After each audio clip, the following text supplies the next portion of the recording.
दोस्तों, आज मैं आपको इंटरनेशनल टाइगर डे के बारे में बताने जा रहा हूं, जो 29 जुलाई को मनाया जाता है।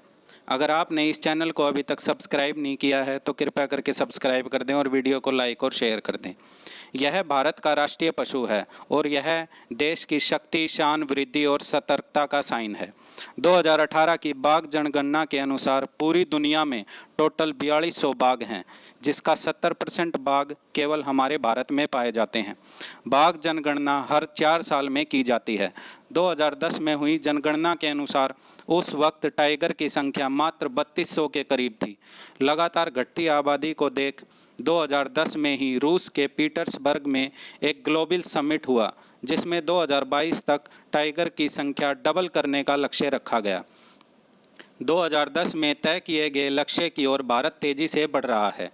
पिछले 8 सालों में यहां बाघों की संख्या में 74% की बढ़ोतरी देखी गई है। जिस तेजी से भारत में टाइगर्स की संख्या बढ़ रही है, उससे तो लगता है कि 2022 का लक्ष्य भारत जल्द ही पूरा कर लेगा।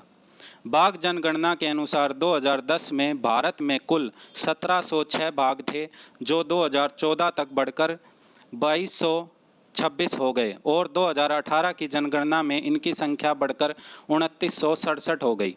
डाटा के अकॉर्डिंग भारत में टाइगर ग्रोथ रेट सबसे ज़्यादा बिहार में है, जो कि 262% रेट से बढ़े हैं। वहीं मध्य प्रदेश में सबसे ज़्यादा 526 बाघ हैं। भारत में 1973 तक केवल 9 टाइगर रिजर्व होते थे, जिसकी संख्या बढ़कर अब 50 हो गई है। मध्य प्रदेश में टाइगर पॉपुलेशन में 50% की ग्रोथ हुई है।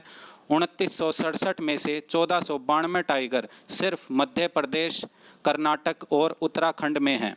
मध्य प्रदेश ने तो कर्नाटक और उत्तराखंड को भी पीछे छोड़ दिया है। मध्य प्रदेश जहां 2010 में 257 टाइगर थे, अब बढ़कर 526 हो गए हैं। वहीं कर्नाटका में 300 से बढ़कर 524 और उत्तराखंड में 227 से 442 हो गए हैं। इसके अलावा पिछले 6 साल में 560 बाघों की जान भी गई है, जिससे 36% टाइगर का अवैध शिकार भी हुआ है। वहीं 55% की नेचुरल डेथ हुई है और 4% एक्सीडेंट में मारे गए। वहीं भारत ने बाघों की गणना के लिए 14,000 से ज़्यादा कैमरा ट्रैप का इस्तेमाल किया है और यह एक रिकॉर्ड है जिसे गिनीज वर्ल्ड रिकॉर्ड में भी शामिल किया गया है। इंटरनेशनल टाइगर डे की इम्पोर्टेंस। बाघों की लुप्त होती प्रजातियों की ओर ध्यान आकर्षित करने, उनकी रक्षा करने के लिए यह दिवस मनाया जाता है। यह भी माना जा रहा है कि बाघों को संरक्षण को लेकर भारत अब दूसरे देशों की भी मदद करेगा।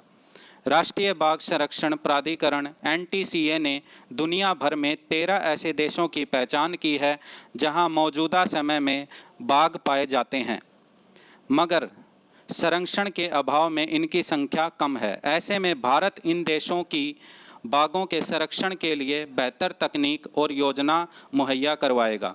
अगर ये वीडियो मेरी आपको अच्छी लगी हो तो इसको लाइक, शेयर और सब्सक्राइब करना। Thank you.